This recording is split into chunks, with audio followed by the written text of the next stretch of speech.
روزے کی حالت میں لیڈیز ڈاکٹرنی کا عورت کی شرمگاہ میں ہاتھ ڈالنے سے کیا روزہ ٹوٹ جاتا ہے حمل وغیرہ کے چیک کرنے کی وجہ سے؟ شرعی حکم کیا ہے؟ جواب سے آگاہ فرمائے۔ جواب: اگر کسی مرض کی تشخیص یا اسی طریقے سے مدت وضع حمل پیدائش کی بچے کی پیدائش کے اندازے کو لگانے کے لیے کسی لیڈیز ڈاکٹرنی کا کسی روزے دار عورت کی شرمگاہ میں ہاتھ ڈالے تو فقہا اس کے تعلق سے دو صورتیں بیان کرتے ہیں۔ اب ان دونوں صورتوں پر حکم لاگو کیا جائے گا۔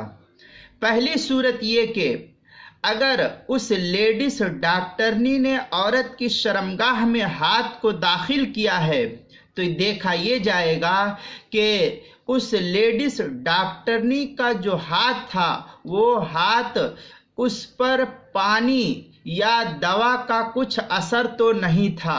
اگر سوکھا ہوا ہاتھ تھا، بالکل اس کے اوپر نہ کوئی دوا کا اثر ہے نہ کوئی پانی کا اثر ہے، کچھ بھی نہ ہو، سوکھا ہوا ہاتھ عورت کی شرمگاہ میں داخل کیا ہے تو ایسی صورت میں عورت کا روزہ نہیں ٹوٹے گا۔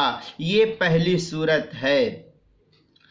دوسری صورت، اگر اس لیڈیز ڈاکٹرنی نے اپنے ہاتھ پر دوا یا اسی طریقے سے پانی یا اور کوئی کیمیکل وغیرہ کو استعمال کر کے پھر عورت کی شرمگاہ میں اس کو داخل کیا، جس کو یوں کہا جائے کہ اگر تر ہاتھ ڈالا، بھیگا کر کے ہاتھ کو ڈالا کیمیکل کے ذریعے سے، پانی کے ذریعے سے یا دوا وغیرہ کے ذریعے سے ہاتھ ڈالا شرمگاہ کے اندر، تو پھر ایسی صورت میں روزہ ٹوٹ جائے گا۔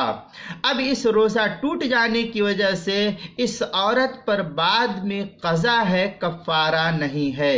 لہذا خلاصہ کلام یہ نکلا کہ لیڈیز ڈاکٹرنی کا ہاتھ اگر دوا وغیرہ سے تر ہے تب روزہ ٹوٹ جائے گا، بعد میں قضا ہے، کفارہ نہیں۔ اور اگر ہاتھ بالکل سوکھا تھا، کچھ بھی نہیں ہے، یوں ہی جو ہے ہاتھ داخل کیا گیا تاکہ بچے کی ولادت کا اندازہ لگایا جا سکے، تو پھر ایسی صورت میں اس کے اوپر کچھ ہاتھ پر نہیں لگا تھا، سوکھا ہوا ہاتھ تھا، تو روزہ نہیں ٹوٹے گا۔ اس مسئلے کو جو ہے فتاوی شامی کے اندر نقل کیا ہے، چنانچہ لکھتے ہیں او ادخل اصبعہ الیابسۃ فیہ ای دبرہ ای فرجہا، اس کے تحت جو ہے شامی زکریہ تیسری جلد 393 صفحے پر نقل کیا ہے۔ فتاوی عالمگیریہ کے اندر بھی نقل کیا ہے۔ در مختار کی عبارت تھی اور فتاوی شامی کی عبارت ہے لبقاء شیء من البلل فی الداخل، اس کو جو ہے فتاوی شامی کی تیسری جلد 369 صفحے پر نقل کیا ہے۔ اور فتاوی عالمگیریہ کی عبارت ہے ولو ادخل اصبعہ فی کے تحت جو ہے نقل کیا ہے عالمگیریہ کی پہلی جلد 204 صفحے پر۔ اسی کے ہم مثل عبارت فتاوی تاتار خانیہ جو زکریہ بک ڈپو کا چھپا ہوا نسخہ، اس کی تیسری جلد 380 صفحے پر، تبیین الحقائق دوسری جلد 183 صفحے پر، تحتاوی علی مراقع الفلاح اس کی پہلی جلد تحتاوی علی مراقع الفلاح اس کی 361 صفحے پر نقل کیا ہے۔ کتاب المسائل دوسری جلد 168 صفحے پر ہے۔